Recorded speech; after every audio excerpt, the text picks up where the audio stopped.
Amen? Yung tayo yung nagdo-dominate sa mundong ito, yung mga anak niya. Amen? Kasi sabi niya, no, be fruitful and multiply. Ito yung kinuman niya sa atin. Amen? Ibig sabihin na tayo ay multiply ayon sa kanyang pangako. Amen? So, napakabuti niya. Amen? So, okay. Dalawa pong ating objectives. Una to inculcate in our minds the very intention of God why He created us. Dapat matanim sa ating puso, matanim sa ating isipan yung pag-creation ng Panginoon. Ano ba yung intention niya kung bakit tayo create niya? Amen? So pangalawa, to restore and develop a mindset and attitude of fruitfulness, thereby helping us to fulfill our purpose. No? Kailangan manumbalik, no, mapanumbalik sa atin, no, at lalo pang mas ma-develop. Amen? Yun ang nais niya eh. He created us according to His image. Amen? So kung according to His image, dapat yung ating buhay be Christ-likeness. Amen? So ganun po, no? Sige po. By God's original design and purpose, we were created to fulfill His divine mandate. Sabi niya dito, no? Dominion over His vast creation. So gamitin na tayo, no? Para to rule, no? To have authority over His creation, no? So dapat, no? Dominion mandate. So pangpampo dito, sabi dito, and in order to manage His vast creation, He outlined, no? So, inakuha niya, no? Ito dapat natin gawin. The things that we need to do, no? Iniisa-isa niya, no? Sabi niya doon, be fruitful and multiply, no? So, yung sinabi niya, no? By being fruitful and to multiply, no? To fill or replenish the earth, to subdue and take dominion over everything in earth. Ibig sabihin, to replenish, dapat yung pag-replenish mo ay mabuti. Amen? Para mag-multiply siya ng mabuti. Amen? Amen. Sige po. Such a great task needs that authority and resources which God gave to our first parents. Amen? Ito nga po, no? Create niya si Adan at si Eva according to His likeness, no? So, ang problema lang is, yung si Adan at si Eva ay nagpa-deceive. So, yun po ang naging kadahilanan na hindi po na hindi siya na subdue according to His plan. Nagkaroon ng kasalanan. So, kasalanan ang siyang nagpahiwalay sa plano ng Diyos. Amen. Amen? So, kaya ang Panginoong Hesus ay kanyang binigay upang ma-restore tayo sa kanyang plano. Amen? So the devil in his subtlety stole the authority and enslaved man, causing us to abandon the original mandate. No? So dapat sana, no, kung hindi dapat sana nagkasala si Adan at si Eva, no, naging maganda sana yung plano ng Diyos. No? Yun na nga sa tawag na disobedience. Amen? Dahil yung nagpa-deceive, no? Totoo ba na kayo ay mamamatay kung kakainin nyo ito? So, ganun din po sa ating pananampalataya. Dapat we have to stand firm. Amen? Amen. Dapat ito yung aking tinitindigan. Ito yung aking pananampalataya sa Panginoong Hesus. Panghawakan ko ito habang buhay. Amen? So dapat ganun po yung ating attitude. Amen? Upang tayo ay maging matagumpay. Tayo ay maging mas yung plano ng Diyos sa ating buhay ay mapuno iyon. Amen? People became unproductive in their minds. Kaya bakit unproductive yung tao? Ano ba yung kadahilanan? Dahil sa kinakaharap niyang problema? Dahil sa worries niya about tomorrow? Bakit? No? Yun ang tanong, no? And forsook, no? Kaya pinababayaan na lang the divine mandate and became subject, no? And slave even to the things God commanded us to subdue. Kaya nga, no, dahil nga sa bisyo, no, inuuna yung kabunduhan, no? Inuuna yung sanlibutan na layunin, hindi yung kaharian. Dapat sana yung ating kaisipan ay nandoon sa plano ng Diyos. Di ba? He created us to subdue, to dominion, di ba? Yun ang purpose ng Panginoon kung tayo i-create niya eh. Yung pamahalaan natin yung kanyang creation, no?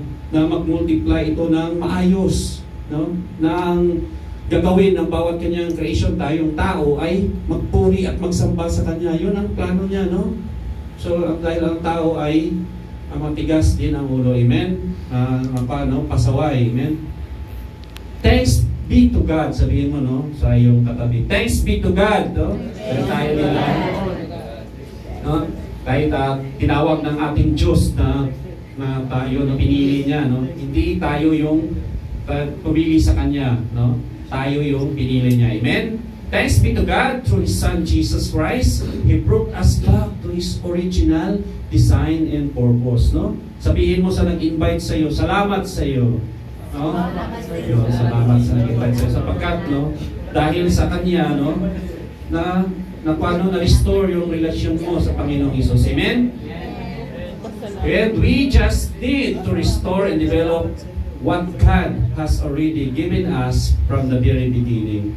Kaya nga, no, tayo na-restore tayo sa Panginoong Hesus. Salamat sa kapatid, no, na walang humpay na nagkukulit sa iyo, kuya, ate, okay, atin ka ng church, ng gawain ng Panginoon. Amen? So, walang sawa na nangungulit sa atin. No? So, ganun po, no? Napakabuti ng Panginoon. Hindi niya tayo pinabayaan, no? Amen? The authority and the capacity of for fruitfulness, multiplication, replenishment, conquest, and dominion. No? Napakalakuan, fruitfulness. No? Mamunga, multiplication, magparami, replenish, mapunuan, conquest, manakop, no? Dominion, pagarian, no? Grabe yung plano ng Diyos sa ating buhay. So ganun po tayo ka-victorious. Yun ang nais ng Diyos sa ating buhay. Being a victorious in His presence. Amen? So hindi dapat ito yung mga katangian na dapat nating sinasabuhay. Amen? What the devil stole, he had to reinstall. Kung iyon po ay ninakaw, no? Ninakaw ng kaaway o niwala ng kaaway sa ating buhay, ang Panginoong Hesus ang siyang magbalik noon. Amen? So, yun nga po, no? Tayo ay mamuhay ayon sa tinuturo ng Panginoong Hesus. Amen? The mindset and attitude for fruitfulness, no? For fruitfulness. Kaya nga tayo ay mamunga, no? Yung nakaraan nga yung ating yung ating team o yung ating nung bagat ng ating mensahe nung nakaraan, be prone or get burned, no? Nakakasakit, no? Pumili ka doon sa dalawa. Anong gusto mo? Yung i-prone ka na matanggalan ng sanga at upang yumabong, or yung maputol ka o masunog ka, no? Yun ang ating sasapitin kung hindi tayo, no, maghiwalay tayo sa Panginoong Hesus. So, yun nga, dapat nating panatilihin yung ating relasyon sa Panginoong Hesus. Amen? To be fruitfulness, no? Amen? We have to regain the insight. Dapat manumbalik sa atin yung plano ng Diyos. Amen? Desire. Kailangan natin na dapat natin na ito yun ang natin, yakapin natin yung ating pananampalataya sa Panginoong Hesus. Amen? Tapos dito sabi ay motivation. Dapat nangingin tayo, no? Yung motivated tayo na gampanan yung pinapagawa sa atin ng Panginoong Hesus. Sabi niya, go therefore and make disciple of all nations. Amen? Baptizing them in the name of the Father, the Son, the Holy Spirit, and teach them to obey. Yun po yung mandate niya sa atin, no? Magkaroon tayo ng motivation doon, no? Kung bakit tayo no? Nagkaroon ng command ng Panginoong Hesus sa atin, no? Dahil meron siyang nais na ating gampanan sa ating buhay. Amen? And attitude for fruitfulness in order to fulfill God's purpose. Kailangan talaga na meron kang attitude na meron kang meron kang buhay na bago. Amen? Dapat, no? Minsan, ang tao kasi dahil sa hiya, dahil sa, hindi ko kaya, no? Baka magkamali ako. So, hindi siya naging hadlang ang kanyang attitude sa paglago ng kanyang pananampalataya. Hindi na tayo dapat ganun. Diba? Sabi doon na, if we in Christ, we are new creation. Amen? Everything has passed. Behold, everything is new. Hindi na tayo noon nung tayo ng dati nating buhay na mahiyain. Hindi yung tayong buhay natin na pag nabigo ay ang katapusan na ng kanyang buhay. Hindi tayo ganun. Sa Panginoon may ups and down, no? Sabihin natin na, Lord, hindi pa siguro ito yung plano mo, yung plano, ang oras na to, hindi pa ito yung plano mo para sa akin. Amen? Patuloy lang tayo na pagsumikap sa ating pananampalataya, di ba? We have to work our faith with the fear and trembling. Ibig sabihin, no? Na magkaroon tayo ng mas taimtim na pananampalataya sa Panginoon Jesus. Amen? Fruitfulness is a quality, no? Ibig sabihin, ang fruitfulness, ang pagbunga is ito, no? Bunga ito ng demonstrate in every area of his and her life, no? So ito po yung quality ng iyong pananampalataya dahil nga sa Panginoong Jesucristo nagagawa mo ito. Amen? Nang dahil sa Kanya, no? Hindi dahil sa ating pagsusumikap. Dahil sa Panginoong Hesus ginagawa natin ito. Amen? Sige po, Kuya Ali. A fruitful or a productive person has a motivation big enough to fuel himself to think and act in order to help himself and others to pursue God's purpose. Amen? Kaya nga yung being fruitful, motivation ito na ito yung nag-drive sa atin, no? Para ang iba din, no? Di ba sabi ito, to help others, no? And sa atin din buhay. Matulungan din natin yung ating buhay na mabago at magkaroon ng mataimtim na pananampalataya sa Panginoon Hesus. At the same time, matulungan din yung iba, no, na madala at magkaroon sila ng malalim na pananampalataya sa Panginoon Hesus. Amen? Kaya tayo na mananampalataya ng Panginoon Hesus, no, magpasakop tayo sa equipping and training sa Lorime. Amen? Meron tayong pet soul. Amen? Pre-encounter, encounter, post-encounter, no? School of leaders. Doon po tayo, magpapapo tayo doon, no? Magpa-equip and magpa-train tayo. Amen? So yun po ang makatulong sa atin sa paglago ng ating pananampalataya. Amen? Sige po, Kuya Ali. Aspect of fruitfulness, no? The difference being productive and fruitfulness lies in the nature of the tree or species. Amen? Minsan masabi mo productive siya, no? Productive. Siyempre productive, kanya, no? With efforts, no? Pero yung fruitfulness, bunga ito ng ating pananampalataya. Amen? Sige nga, Kuya Ali. Kasunod yan. Yan. A person can be productive because of his skills. Amen? Sa skills, sa kanya, no? But can be unfruitful at the same time in his heart is not right. Kasi ang productive pwede mong gawin, di ba? Dahil sa sarili mong kakayanan. Amen? Pero kung ang puso mo, no? Yung puso mo is not right, productive ka pa rin yan. Pero iba talaga ang fruitfulness. Kasi ang fruitfulness, sige nga, pag-alita mo. A person can be productive and fruitfulness if his heart the nature of God's reside. Diba? Productive ka na, tapos fruitfulness ka pa, dahil nga yung puso mo align sa nais ng Diyos. Amen? Amen. So, ganun po, no? The most common connotation of fruitfulness is reproducing a species after its own kind. Diba? Mas maganda na maging fruitfulness ka. Amen? Kaysa productive ka nga, diba? Pero wala naman yung puso mo, no? Sa Panginoon, hindi rin siya magkaroon ng fruitfulness after. Amen?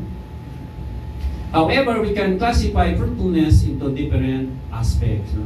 Bearing the fruit of fruit of the Holy Spirit, no? We have 9 of fruit of Holy Spirit, no? Love, joy, peace, no? Long-suffering, no?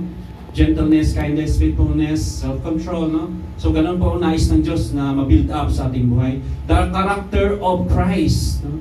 Of Jesus Christ into our lives, no?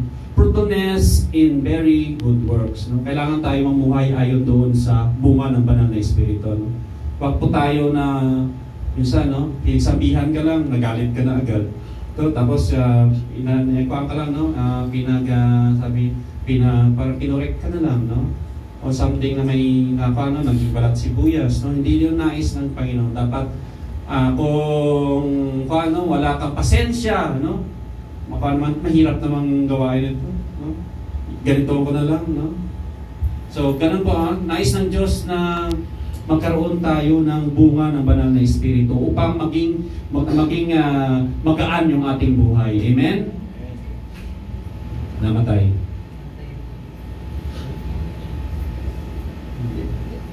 Ito na lang, no?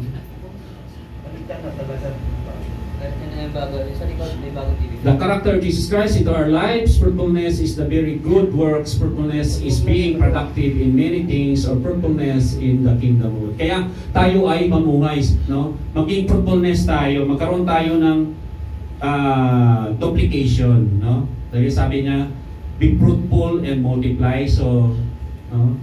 Yung kung ano meron ka sa Panginoon, dapat ay ma-share mo din sa iba upang magkaroon din sila, no? Gaya mo. Amen? Gaya ng pananampalataya na tinanggap mo sa Panginoon. Yun ang nais ng Diyos sa ating buhay. Amen? Sige po, Yali. So, in order to regain what we have lost, no? Dahil nga sa kasalanan, tayo ay nawala sa Panginoon, no? We have to undergo the process of fruitfulness. Amen? So, nung natanggap natin ang Panginoon Jesus, no? Sinabihan niya tayo na, go, therefore, and make disciple of all nations. Yun po yung fruitfulness. Amen? For a tree to become fruitful, it had to undergo stages of fruitfulness. Being planted, di ba? Dahil ngayon sa ating pananampalataya ay nagkaroon ng pagtanim ng salita ng Diyos sa ating puso, at ito ay namunga. No? Ang bunga nun ay yung mga gawa. Gets nourished, no? Tended, no? Nabidiligan, no? Kung isang mananampalataya na hindi pinapakain ng salita ng Diyos, di ba hindi siya lalago? Hindi tended. Tended ibig sabihin inaalagaan. Kung isang mananampalataya na hindi inaalagaan, nawawala siya sa Panginoon, no? Nawalay siya, no? Hindi siya nag-grow, no? Experiencing growth, dapat na nakikita niya, sama-sama tayo, no? Para kanyang madamarin yung kapangyarihan, yung mga bagay na pinapakita ng Diyos, no? Ating na-experience. Achieving maturity, no? Nababago tayo. Amen? Fruit bearing, namumunga tayo, kaya nga, no? Umahayo, amen? Nag-i-invite, no? Nag-share ng salita ng kaligtasan. Amen? Being thrown, isa, no? Dahil nga din minsan, dahil sa atin na yumayabong tayo, ay lalo pang yumayabong dahil nagsasabit tayo sa salita ng Diyos. Amen? And becoming fruitful. Yun na po, no? Yung dati, yung hope, kunti lang, ilan na sila. Sobra. Amen? Dahil nga doon po, sa pagiging sa presensya ng Diyos, to submit to the authority of the Word of God, makikita na yumayabong ang kanyang kongregasyon. Amen? So, paano dito? Developing the attitude of fruitfulness. Paano siya ma-develop, no? Sige nga po. Set your mind back to that original design. Di ba? Yung kanina sa binasa natin sa Genesis chapter 28 to 29, di ba? Sabi doon, God created us according to His likeness. So dapat mabalik tayo doon sa design niya na be fruitful and multiply, subdue, no? And dominion over the earth. Yun po, no? So napakakwa, no? Yun po ang design ng Diyos sa atin. Kaya dapat panubalik tayo doon sa kanyang original na design. Dahil nga nahiwalay tayo sa presensya na dahil sa disobedience, sa kasalanan, no? So, dahil sa Panginoong Hesus, binabalik yung original design ng Diyos. Amen? So dito sa Genesis chapter 1 verse 27, so God created man to His own image, in the image of God He created him, male and female He created them. So kaya nga binabalik niya ng dapat doon tayo mamuhay according to His image. Amen? Dahil nga ninakaw yun. Dahil ninakaw yun ng kalaban, ninakaw yun ng devil sa atin nung nagkaroon ng disobedience si Adan at si Eva. Amen? So binabalik sa pamagitan ng ating Panginoong Hesus, binabalik sa atin itong yung mandate, no? Na tayo ay create according to His image. Amen? So dapat mamuhay tayo according to His image, according to Christ's likeness. Amen? Amen. Back to the beginning of creation, God had His plan that man would inherit portion of His nature that would be enable them to rule over His vast creation. Kita mo ngayon, no? Ilang bilyon na yung tao dito sa daigdig. Pero ilan lang ang Kristiyano? Ilang percent yung totoong Kristiyano? Amen? So plano ng Diyos is to conquer. No word conquest. Amen? Yung plano na magamit tayo, bawat isa sa ating komunidad, sa ating opisina, sa ating kakilala, mga kaibigan, yung magamit tayo na mabalik sila sa Panginoon. Amen? Yun ang plano ng Diyos. Amen? Being created in God's image and likeness, man had a very creative and intelligent mind that had ready to fulfill His divine plan. Diba? May iba-iba tayo. We are created unique. Amen? Iba-iba. Hindi parehas yung ating nung pinanganak tayo, di ba?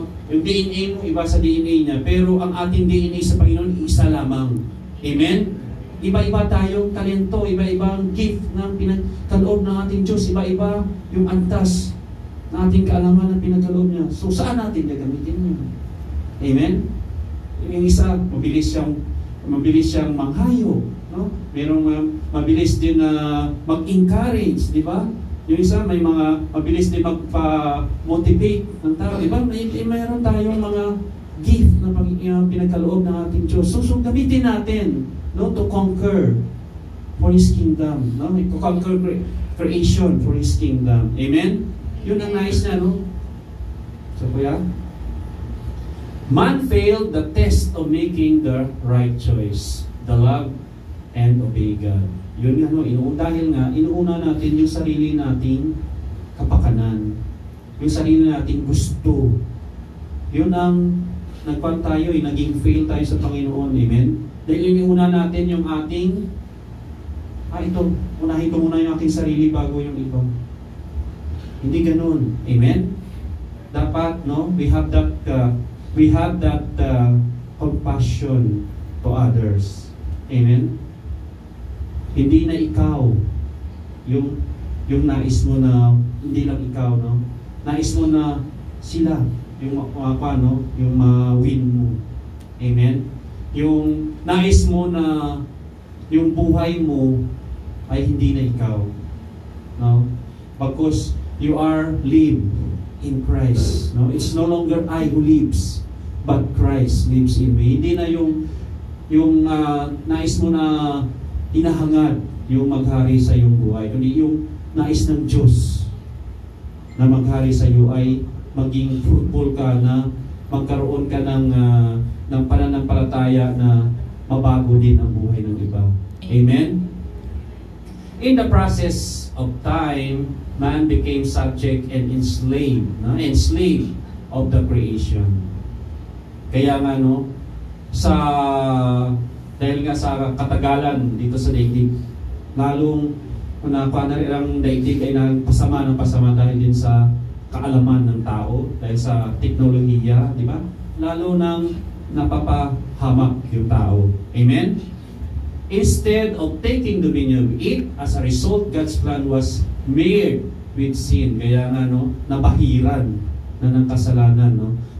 Yun ang plano ng dapat, ang plano ng Diyos ay maging multiply yung kanyang creation according to His likeness. Yun ang plano niya. Dahil nga sa palala ng mundo, no, nabahiran na ng kasalanan.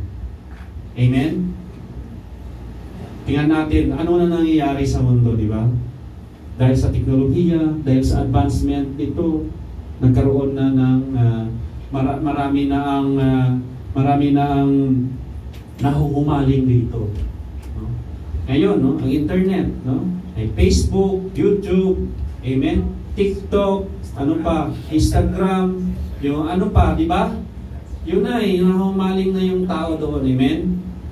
Dahil nga, mabilis na ngayon ng internet, eh. Amen? Isang click mo lang, labas agad. Nung nakaraan ko, ganyan, di ba? So, ngayon, no? So, gano'n, no? Nahuhumaling na yung tao sa teknolohiya, kaya nawala sa Panginoon. Amen? Dahil nga, dahil din sa kayamanan, no? Dahil sa yung sa greediness, no? Power, authority, no? So, gano'n na rin, no? Nawala ang mga tao dahil doon sa greediness of power and money. Amen? We need to perceive that the redemption plan, no? Paano natin gampanan yung redemption plan? Dapat humayo tayo. Amen? Dapat patanggapin natin ng mga tao na wala pa sa Panginoon, ma-restore ang kanilang buhay. Amen? That's the redemption plan ng Panginoong Hesus. Amen? And tends to recreate in us the mind of God. Amen? Dapat mabago. Magkaroon ng bagong pagkatao natin. Di ba? Kanina sa panatang, binabago niya ako araw-araw. So dapat mabago din yung ating pagkatao. Mabago ang ating pagkatao in the presence ng Panginoong Hesus. Dapat yung ating buhay ay nasa Panginoong Hesus. Amen? In 1 Corinthians chapter 2 verse 16, for he has understood the mind of the Lord so as to instruct him, but we have the mind of Christ. Amen? So kung meron kang mind ng Panginoong Kristo, no, maiintindihan mo ang mga bagay-bagay. Pero kung wala ka sa presensya ng Panginoong Hesus, no, presensya ng Diyos, hindi mo maintindihan ang mga bagay-bagay. Amen? Hindi mo siya maintindihan kahit anong basa mo ng banal na salita ng Diyos kung wala ka sa presensya, no, ng Diyos, no? Wala kang sa presensya ng banal na Espiritu, hindi mo maintindihan ang bagay-bagay. Even though rito sa sa daigdig, no? You cannot discern the Spirit in Him kung wala ka sa presensya ng Diyos. Amen? Number 2, restore and develop a mindset for fruitfulness. Dapat anong mindset mo? Dapat, Lord, ang mindset ko is yung vision mo. Amen? Yung mindset mo is to multiply according to your likeness. Ang mindset ko is to conquer a person to restore back to you. Dapat yun ang mindset natin. Amen? Yung mindset ko ay magiging isang pastor o magiging isang pastora. Amen? Yung mindset ko is to lead the flocks. Dapat ganun po yung ating mindset, no? Dahil nga, di ba, sabi ng kanina, no? Multiply, no? Be fruitful and multiply, no? Subdue. Ibig sabihin, pakuha mo, no? I-conquer mo, no? O ipamahalaan mo, no? And dominion. Dapat ikaw yung mag-lead. Amen? So yung plan ng ating Panginoon is world conquest. Amen? Yung Great Commission. So dapat yun yung mindset natin. Amen? So dito sa Genesis chapter 1 verse 28a, and God blessed them, and God said to them, be fruitful. Amen? So dapat, no, huwag tayong sawang maghayo. No? Huwag tayong mahiya sa paghayo. Amen? Pag mayroong opportunity, approach a person. Amen? But lead first through prayers. Amen? Let the Holy Spirit leads us. Amen? Fruitfulness was the first original command given to man before anything else. No? Be fruitful and multiply. Ibig sabihin na mag-duplicate tayo according to His image. Amen? Ma-duplicate yung ating buhay ng ayon sa Kanyang plano. No? So tayo ay magpasakop sa salita ng Diyos. Amen? Being fruitful is a call to action for all believers in Christ, which means living a life that produces good works and reflects the character of Jesus Christ. Ito yung Christ-likeness. Amen? Dapat meron kang gagawin. Hindi rin pwede na uupo ka lang, makinig ka lang, pumunta ka dito sa Friday, tapos, no? Ganun po, no? Yung pumunta ka dito Friday, uuwi, iba naman gagawin mo, no? Every Friday tayo, no? Every Friday kanan tayo, no? So, ganun rin ako dati, no? Nung simbala ko Friday, no? Simba uwi, no? So, na-develop tayo dahil sa pakikinig, di ba? Sa pakikinig ng salita ng Diyos ay nagkakaroon tayo ng intimacy sa Panginoon, no?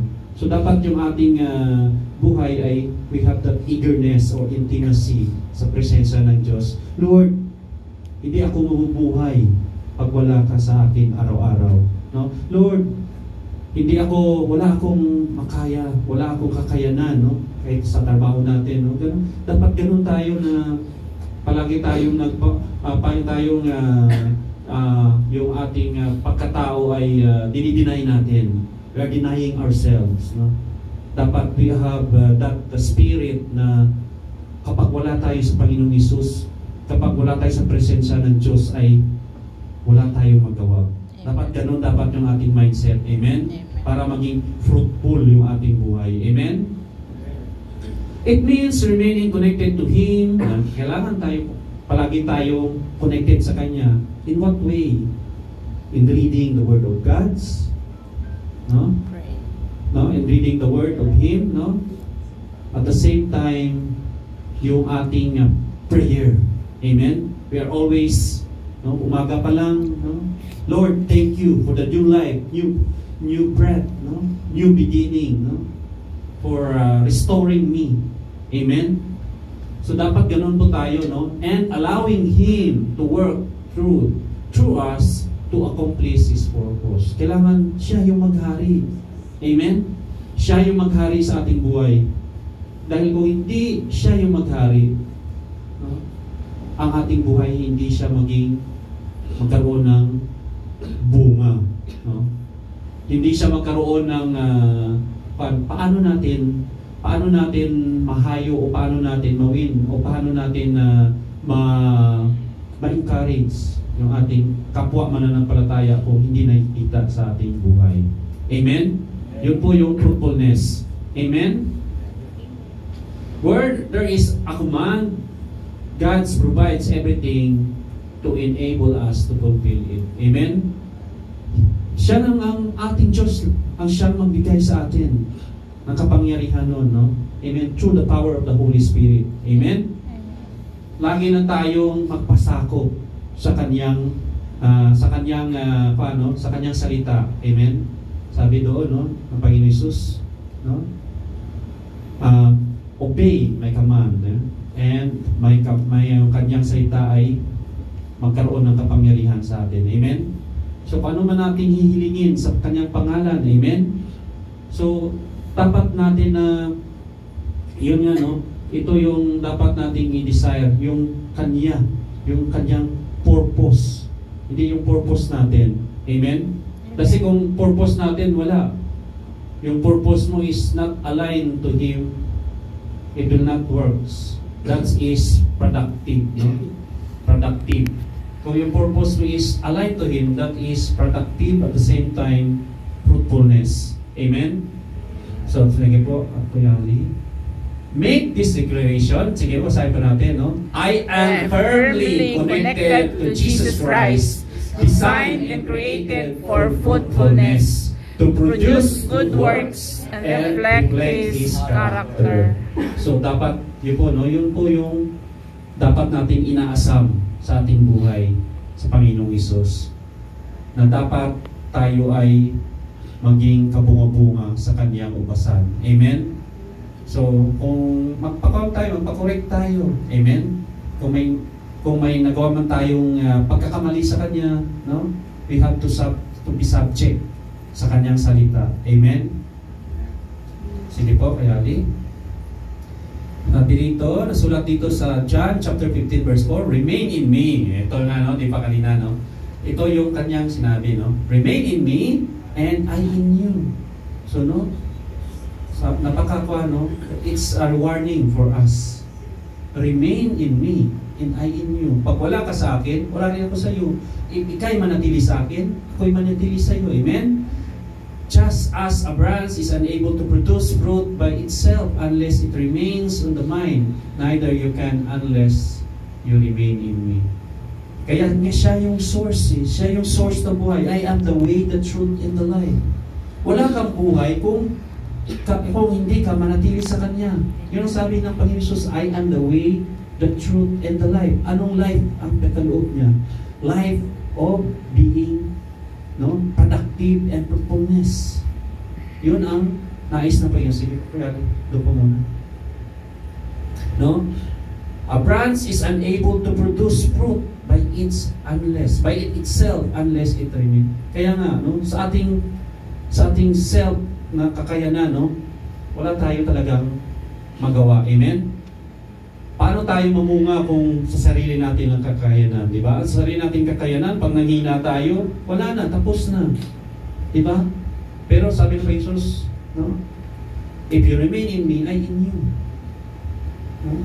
Paano natin magawa yun? I can do all things through Christ who strengthens me.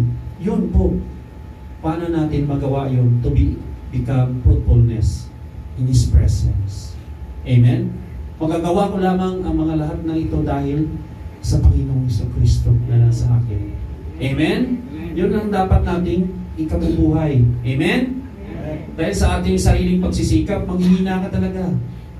Pagpagod ka, wala ka sa Panginoong Kristo, Espiritu, ay pagod ako. Saka na. Amen? Pero pag nasa presensya ka ng Panginoon, wala kang hanggang napagod. Kaya, di ba? Nagagalak ka sa Kanyang presensya. No? Amen? Karating mo lang galing trabaho, no? Pagdating mo, magluto ka na agad. Dahil mayroon kayong gawain, no? Pagdating mo dito, no? Prepare mo na agad, no? Dapat ganun yung ating kaisipan. Dapat ganun yung ating kinabubuhay, yung kagalakan sa Panginoon. Na hindi tayo nangihina, hindi tayo yung paano, no? On-off sa Panginoon. Dapat tayo na mi-maintain natin yung excitement, no? Na i-maintain natin yung kagalakan natin sa Panginoon, sa Kanyang presensya. Namumuhay tayo sa Kanyang presensya. So dahil doon, nagkaroon tayo ng kalakasan. Amen? Nagkaroon tayo ng encouragement sa iba, motivation sa iba, no? Na makakuhanin natin, no? Madala sila sa Panginoon, no? Mapalago pa rin ang kanilang pananampalataya. Amen? So sige po, ayali. Number 3, no? Multiply fruitfulness in your life. No? Paano maging multiply? No? Kung ano yung natanggap mo sa Panginoon, nabago ka ng Panginoon, i-share mo sa kapwa mo mananampalataya. Ako dati ganito din. Kaya ay katulad mo. Ganon din kaisipan ko dati. Dahil sa Panginoon Jesus, nabago ang aking buhay, naging ganito na ako, inuuna ko. No? Ang kapakanan ng iba kaysa kapakanan ko. Diba? Dapat ganon yung ating mindset. Amen? Genesis chapter 1 verse 28, and God blessed them, and God said to them, be fruitful and multiply and fill the earth and subdue it, and have dominion over the fish, over the sea, and over the birds of the heavens, and over every living thing that moves on the earth. Amen? So ito po yung pag-multiply sa atin. Yeah? Be fruitful and multiply. No?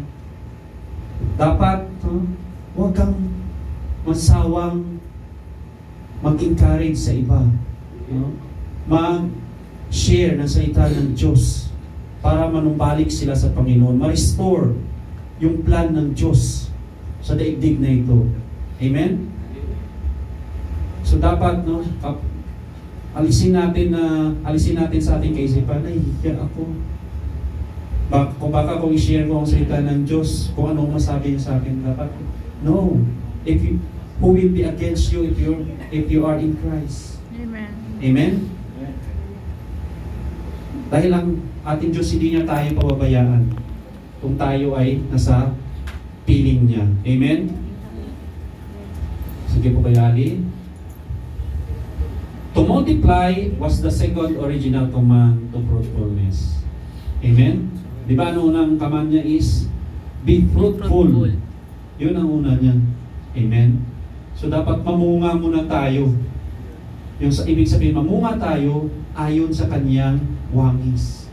Amen? Mamunga tayo ayon sa bunga ng banal na Espiritu. At the same time, kung mayroon na tayong bunga ng banal na Espiritu, it will be multiplied dahil nakikita sa iyo, no? Kung sa ating buhay nakikita yung fruit of the Holy Spirit, magkaroon ito ng encouragement sa iba. Amen? Ay, nabago siya dahil sa nagkaroon siya ng relasyon sa Panginoon Jesus. Amen? Dapat ganun ang mindset natin na magkaroon tayo ng fruit of the Holy Spirit in our life para magkaroon ito ng multiplication, no? Nakatulad din natin na magkaroon din sila ng pananampalataya sa Panginoon Jesus. Amen? If we have fruitful first, we have the right thing to multiply. Di ba? Pero kung hindi nakita ang pagkatao ng Panginoon Jesus sa buhay mo, it will not multiply. Amen. It will be discouragement pa. Amen? Nasa Panginoon Jesus ka na nga, pero ito pa yung attitude mo. It will be a discouragement. No? Every time we have to think it's about more on Jesus, more on others na wala pa sa Panginoon, to win back them to Christ. Amen? Ganun dapat yung attitude natin. Amen? Na hindi tayo, but we always humble to the Lord. Amen? Abounding in good works is one aspect of fruitfulness. Kaya nga, no, yung kabutihang gawa, yun po yung magkaroon ng bunga. Amen? Paano mo ipakita yung kabutihang gawa? In what way? Si kapatid mo, no? Down na down si kapatid mo. Paano mo siya palakasin yung espiritu na nasa kanya? No?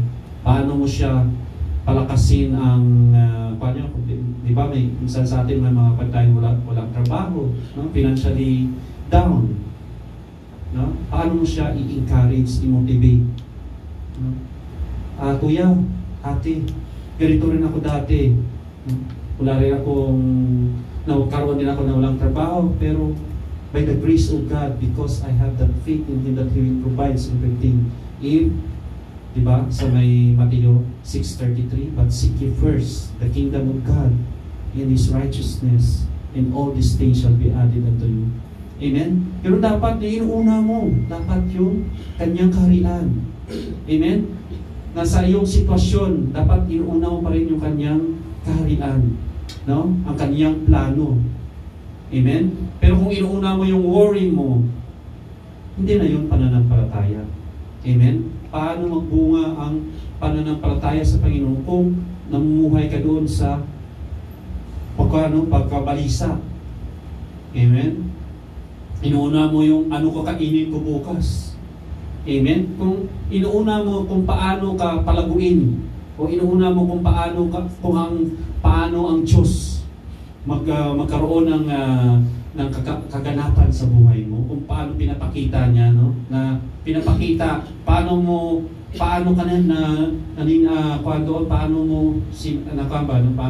pinatrust yung buhay mo sa kanya, no? Magkaroon ito ng, at kung paano mo siya sinasubmit yung sarili mo sa kanyang salita, magkaroon ito ng bunga sa iyong buhay, sa ating buhay. Amen? So